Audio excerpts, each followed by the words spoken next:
그 40년이 지나서 이제 하나님께서 방향을 돌려서 광야 생활을 이제 마감하고 약속의 땅으로 이제 들어가라라는 명령을 내리시죠. 그럴 때 처음으로 만나는 그 형제 동족들 에서와 에돔 그리고 롯의 이제 롯의 자손이었던 모압과 암몬의 땅을 지날 때 하나님께서 그렇게 얘기하셨죠. 저기 땅 차지할 생각하지 말고 그냥 통과해라. 그냥 통과할 때 하나님께서 저들에게 주신 기업이다라고 얘기하죠. 그러면서 하나님이 말씀하셨죠. 이 40년 동안 내가 너희와 함께 있어서 너희에게 부족함이 없었다라는 것을 이스라엘한테 이제 교훈을 주시고 이제 가죠. 그런데 그럼 쭉 이렇게 가면 또 똑같을 것 같은데 다음에 어떤 이제 사람들을 만나냐면 이제 시온이라는 시온한 거기 이제 보죠. 지도를 좀 보면서 얘기를 하겠습니다. 글씨가 좀 작은데 그 그림의 중앙에 가운데 에돔이라고 써 있죠. 그림 가운데 아래. 자, 호르산 오른쪽에 그죠? 거기를 지나고 그 위에 모압이라는 데도 지났어요. 모압이라는 데도 지났는데 그냥 다 지나가려고 하나님께서 얘기를 하셨죠. 그 대각선 위쪽으로 암몬도 있습니다. 암몬 거기는 기업이 아니다 했는데 아주 작은 글씨로 4번 보이십니까? 돋보기를 같이 드릴 걸 그랬어요. 4번 동그라미 헤스본 왕 시온을 죽이고 그의 영토를 점령함. 그대못 광야 바로 위에. 네, 거기가 지금 우리가 읽었던 2장의 말씀입니다. 2장의 말씀. 그리고 5번 아셀성을 점령하고 그 맨 위에 6번 보면 바산 왕 옥을 죽이고 그 땅을 점령함. 길랏 라못. 찾으셨어요?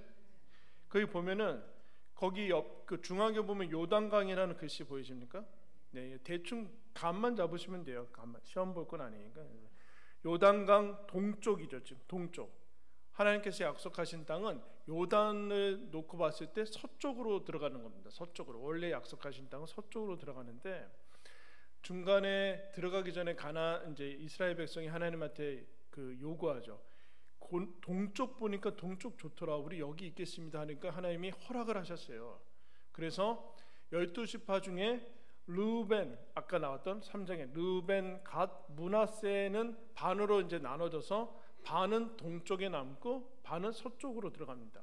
그러니까 가나안 땅으로 들어가는 거는 9지파 반이에요. 레위 지파 빼고 9지파 반이고 옆에는 이제 그런데 에돔, 모압, 암몬은 그냥 지나치고 이제 거기에 이미 거주하고 있는 헤스본 왕 시온이라는 그 나라와 바산 왕 옥 이 두 개의 대표적인 왕을 하나님께서 그들을 이제 만나게 돼서 거기를 해서 이제 올라가는 그 요단강 이제 건너서 나중에 들어가는 그 모습을 이제 나타내 주고 있습니다. 됐습니다. 대략 보시고요. 대략 이스라엘이 그 옆에 사해가 있고 요단강이 있구나, 그 야복강가가 있구나, 뭐 대략 이렇게 아시면 되는데 나중에 12지파가 다시 되면 다시 알려드리겠습니다. 2장 하나님께서 이제 그 통과하라고 얘기한 다음에 갑자기 24절에 그 앞에서 이런 얘기가 나와요. 모든 군인들이 다 죽었다. 1세대 모든 군인이 다 죽었다. 그 1세대는 다 못 들어간다고 그랬으니까 군인이 다 죽었으니까 이제 너희들 이제 때가 되어서 24절에 일어나 행진하여 아르논 골짜기를 건너라. 헤스본 왕 아모리 사람 시온과 그의 땅을 내 손에 넘겼으니 너는 더불어 싸워서 그 땅을 차지하라. 여러분 에돔과 암몬과 모압은 그냥 지나치라고 그랬어요. 그러니까 우리가 이 땅 또 다음에 만난 시온 왕과 바산 왕 옥을 만났을 때도 하나님이 그냥 지나치라고 할 거라고 생각하시면 안 돼요. 그러니까 옛날에 가졌던 그런 방식들에 어떤 것을 고정되면 안 돼요. 고정되면 이게 정통이 되는 정통은 좋은데 이게 하나의 그 관행이나 그 관습처럼 굳어지면 거기는 죽어요. 정통은 좋은 거지만 정통은 쉽게 죽게 됩니다. 죽은 정통이 됩니다. 왜냐하면 하나님께서 이미 다 통과한 다음에 바산왕 시온을 만났을 때는 뭐라고 그러냐면은 그냥 지나치면 안 되고, 하나님이 이제 그 땅을 너한테 넘겼으니 가서 싸워서 차지해야 된다. 차지해야 됩니다. 이것을 여러분 기억을 해야 돼요. 바산한 옥도 여러분 마찬가지입니다.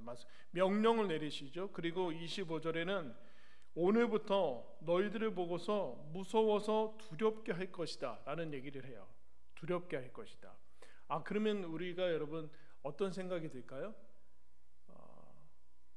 바산왕 이제 시온 헤스본왕 아모리 사람 시온과 바산왕 그 지날 때 딱 거기 가면은 다 무서워 떨어가지고 막 오기도 전에 항복하고 막 그래야 되잖아요. 근데 이제 어떻게 하냐면은 헤스본 왕 그 땅을 지날 때 모세가 이렇게, 아직 모세입니다. 모세가 에돔 땅 지날 때처럼 마찬가지로 우리가 그 땅을 통과하게 해라. 통과해서 우리가 하나님이 주신 땅으로 갈 건데 우리가 너희들한테 식량을 돈 주고 살 것이고 물도 돈 주고 살 것이다. 그때 에돔은 어쨌든 그 전쟁을 하지 않고 통과를 하는데 사실은 에돔도 막 그렇게 해서 우회를 하게 돼요.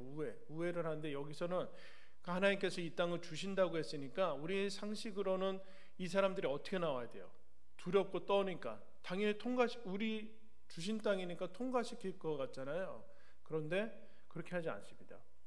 하나님이 주신 땅이고 저 땅을 차지하라고 했는데 헤스본 이제 왕 시온이 30절에 보면은 뭐라고 하냐면 통과하기를 허락하지 아니하고, 왜 그러냐면은 이는 내 하나님 여호와께서 그를 내 손에 넘기시려고 그의 성품을 완강하게 하고 완고하게 했더라. 좀 연결이 좀 안 되죠?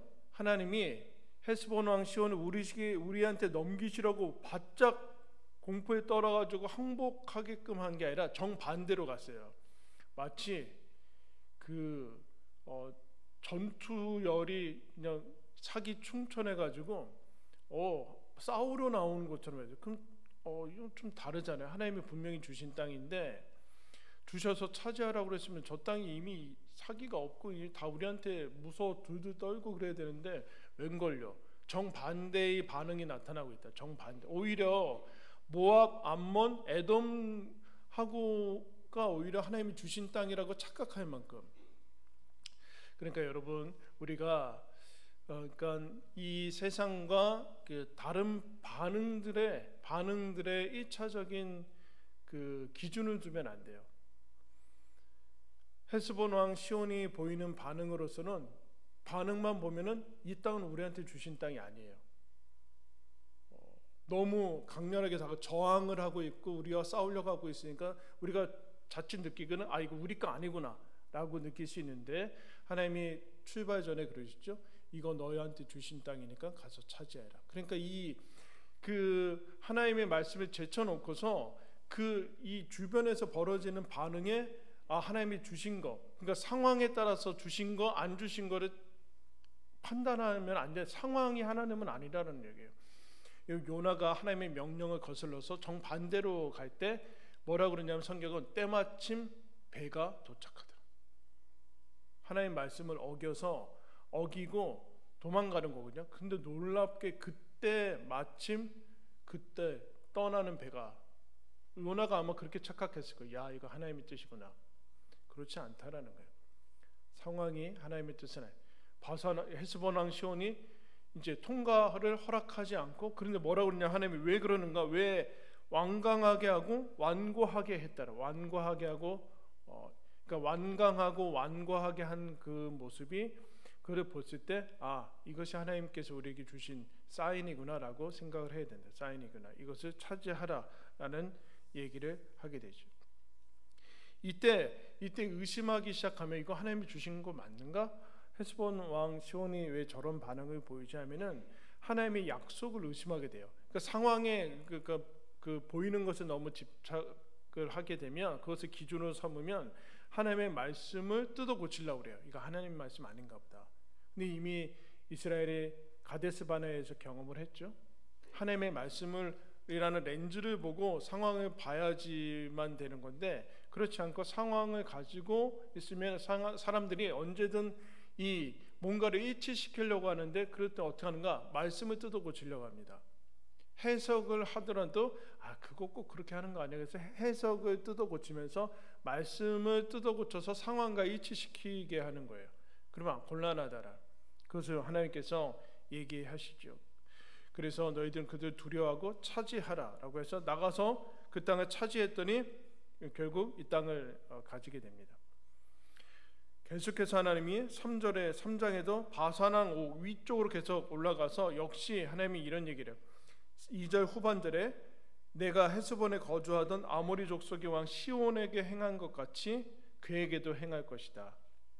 40년 지난 다음에 드디어 외적인 민족과 함께 이 승리를 하나님께서 경험하게 해주세요. 승리를 경험하게 해주시는데, 모든 1세대가 지나고 끝나고 전쟁을 경험하지 않은 이 세대들한테 헤스본 왕 시온과 바산한 옥을 이제 들어가기 전에 어떻게 보면은 이제 선행학습을 시키는 거랑 이제 마찬가지의 모습을 보게 됩니다.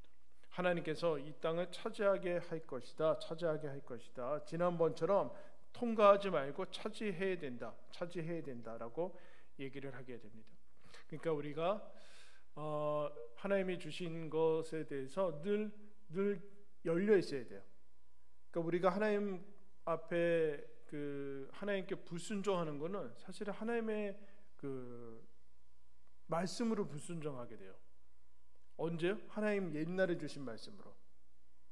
하나님이 옛날에 주신 말씀으로 그렇게 하면은 곤란하게 된다. 그러니까 하나님이 지금 주시는 말씀으로 지금 차지하라고 했으니까 차지해서 가서 이제 그것들을 새로운 방법으로 새로운 말씀을 드러내는 것들을 이제 보게 됩니다.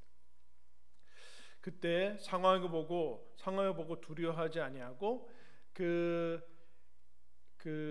바산왕 옥과 이제 헤스본 왕 시온이 가졌던 그 반응들, 하나님에 대한 말씀을 강팍하게 하고 또 이제 드러내지 않는 딱딱하게 되는 것과 동시에 하나님께서 이들한테 뭐라고 얘기하시냐면은 너희들 이제 그 땅에 들어가서 그것들을 차지하게 될 때 두려워하지 말라라는 말씀을 주세요. 이제 이 땅을 차지한 다음에, 왜 이 땅을 차지하게 하냐면, 차지한 다음에 이 요단강 동쪽 쪽에는 아까 얘기했듯이 루벤 12절부터 나오죠. 이 땅을 얻어서 너희들 루벤, 갓, 므낫세 반지파에게 줄 것이다.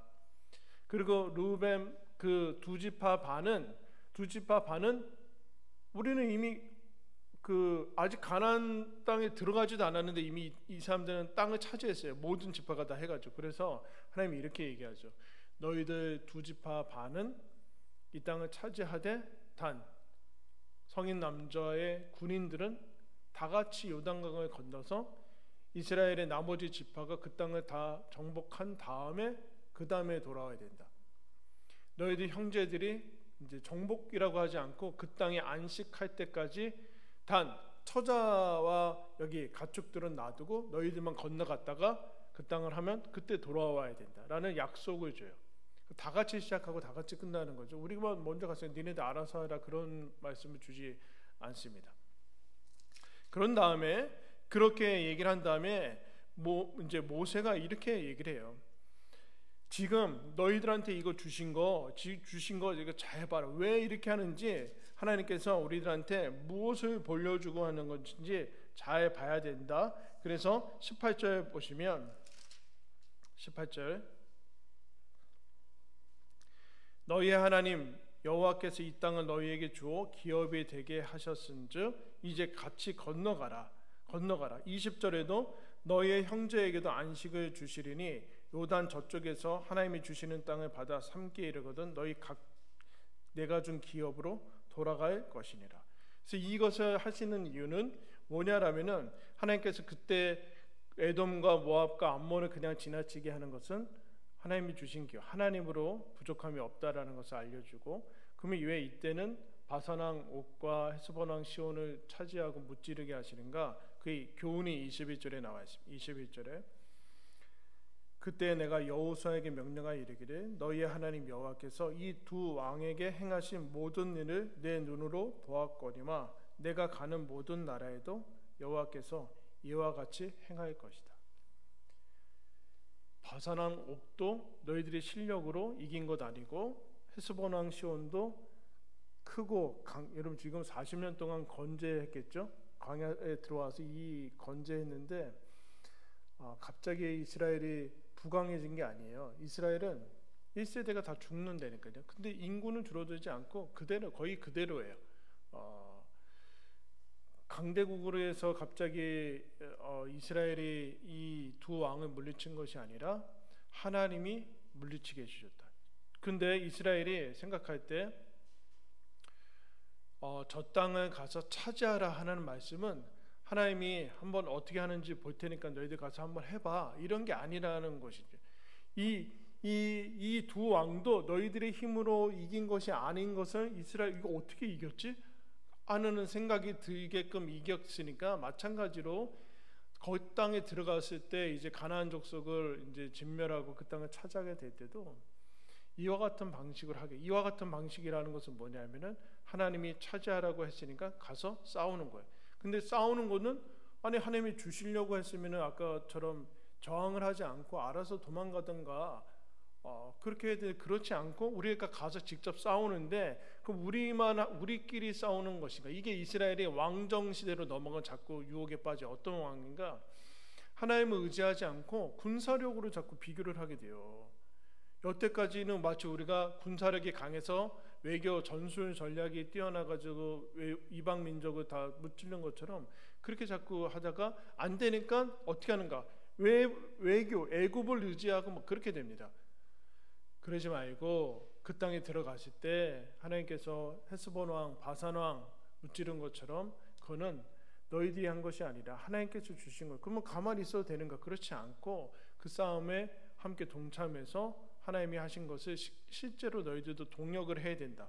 그래서 하나님이 이걸 얘기하죠. 22절에 다 같이 한번 읽을까요? 시작. 너희는 그들을 두려워하지 말라. 너희의 하나님 여호와께서 친히 너희를 위하여 싸우시리라. 하나님이 가서 차지해라, 가서 싸우라. 그럴 때 이걸 기억해야 돼요. 하나님이 같이 가서 싸울 거다 라는 거를 기억을 해야 돼요. 그런데 앞에 나왔죠. 두려워하지 말아라. 아까 강팍하고 완악하게 되고 저항하고 할 때 하나님이 주신 땅 아닌가? 하나님 거 아닌가 보다 라는 생각을 하게 돼서 하나님의 말씀을 의심하면 당연히 그들을 두려워하게 돼 있죠. 그 두려워한다라는 것은 결국엔 상황의 문제가 아니라 하나님 그 말씀과 그 명령을 주신 하나님에 대한 믿음이 흔들리는 거지 상황이 문제는 아니라는 거예요. 두려워하지 말라라는 얘기는 반대로 얘기하면 하나님이 너희와 함께 신이 함께 너희를 위해서 싸우신다라는 사실을 믿지 않으면 두렵게 되는 거죠. 그럼 두렵게 되면은 당연히 싸우지 않게 되고 우리가 하나님이 주신 기업을 차지할 수 없게 되는 거고 그러면 거기에서 합리화가 나오고 신자의 삶을 살아갈 수 없게 되는 그런 악순환들이 이제 나오게 됩니다.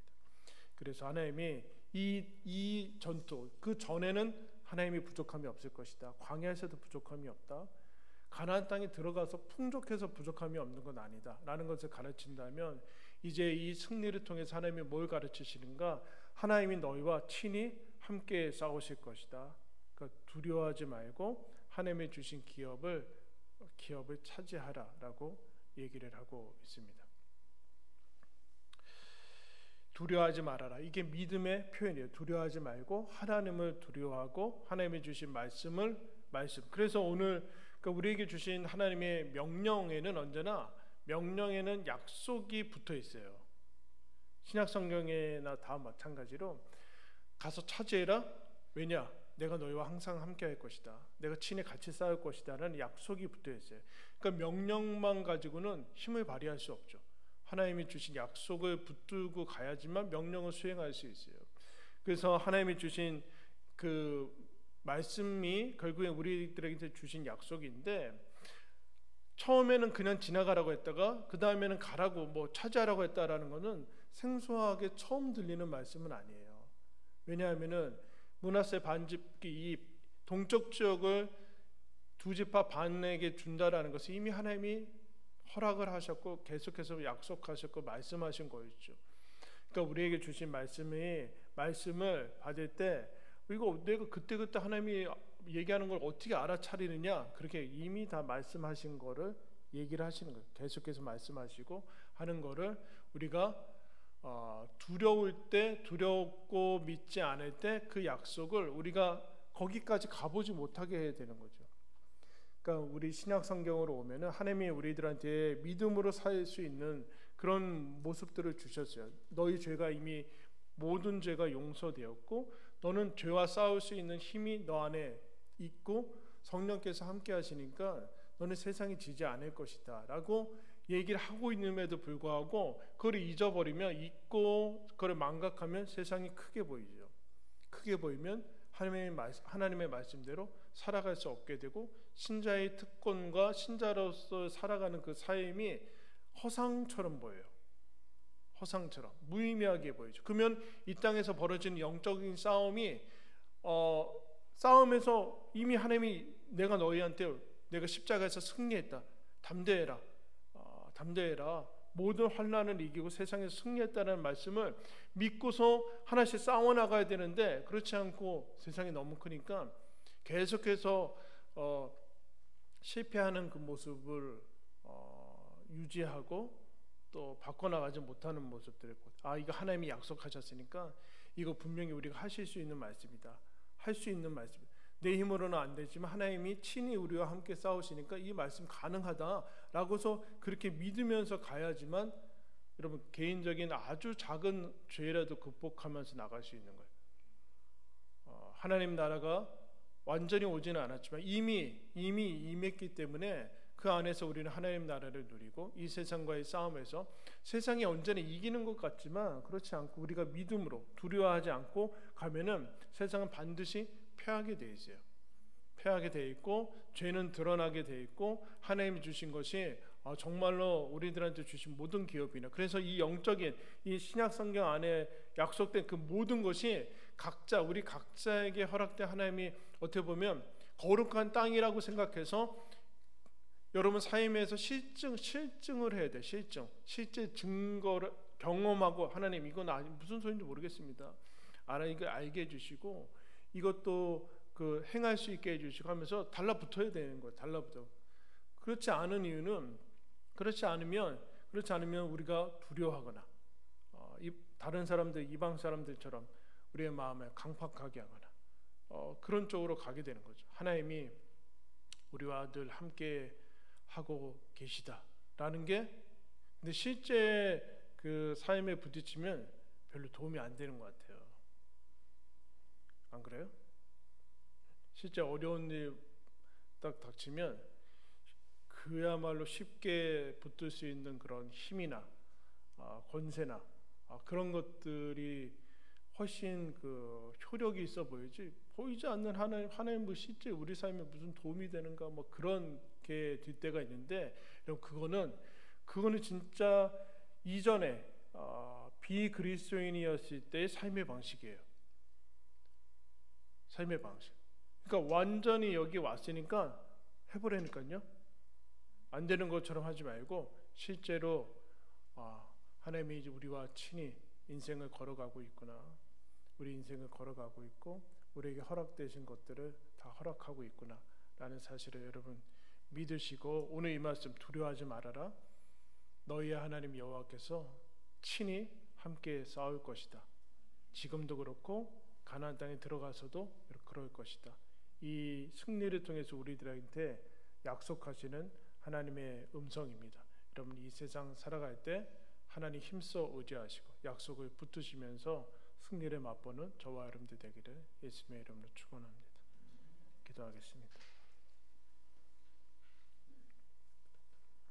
하나님 아버지, 우리는 우리의 삶을 살고 또 이 세상에서의 모습을 보고